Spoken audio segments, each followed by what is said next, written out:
ప్రైజ్లాటండి. మీకు అందరికీ వందనాలు. యేసును నమ్మకముగా వెంబడించడం వలన మనము ఏర్పరచబడిన వారుగా ఉంటాం, పిలువబడిన వారుగా ఉంటాం.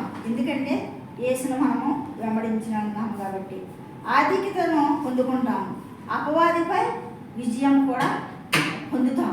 ఎందుకంటే యేసు మనతో ఉంటాడో, మనం యేసు అయితే ఉన్నాము కాబట్టి, యేసును వెంబడిస్తున్నాము కాబట్టి ఆధిక్యతలో ఉంటాము. మరి మనము ఏర్పరిచిన బిడ్డలుగా ఉంటాము. సైతానుపై మనకి జయం ఉంటుంది. కాబట్టి ప్రతిదినము ఆయన యొక్క మరి శబ్దమును వినాలి, యేసయ్య మాటలను వినాలి, ప్రభువును హృదయపూర్వకంగా ప్రేమించాలి. ఎవరిని ప్రేమించాలి? లోకంలో ఉన్న వస్తువుల్లో ప్రభువును హృదయపూర్వకంగా మనము ప్రేమించాలి, వెంబడించాలి, నమ్మకముగా ఉండాలి. ప్రేమించాలి, వెంబడించాలి.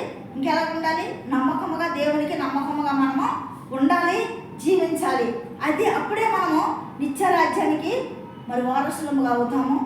అనగా తప్పిపోము.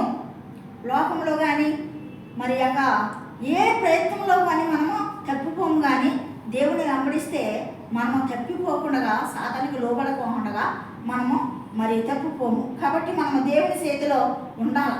ఎవరి చేతిలో ఉండాలి? లోకం చేతిలో ఉండాలా? ఎవరి చేతిలో ఉండాలి?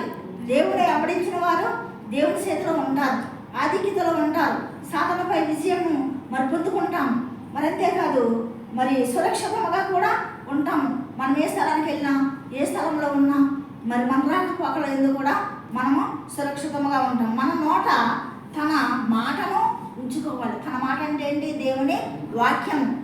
మన మాట ఎప్పుడు కూడా దేవుని వాక్యము, దేవుని స్తుతులు, ప్రార్థనలో మన నోట, మన హృదయంలో ఉండాలి. మరి ఉన్నప్పుడు వాడిగల ఖడ్గములాగా మనలను దేవుడు చేసి తన మరి చేతి నీడలలో మనలను గొర్రెలుగా చేయును.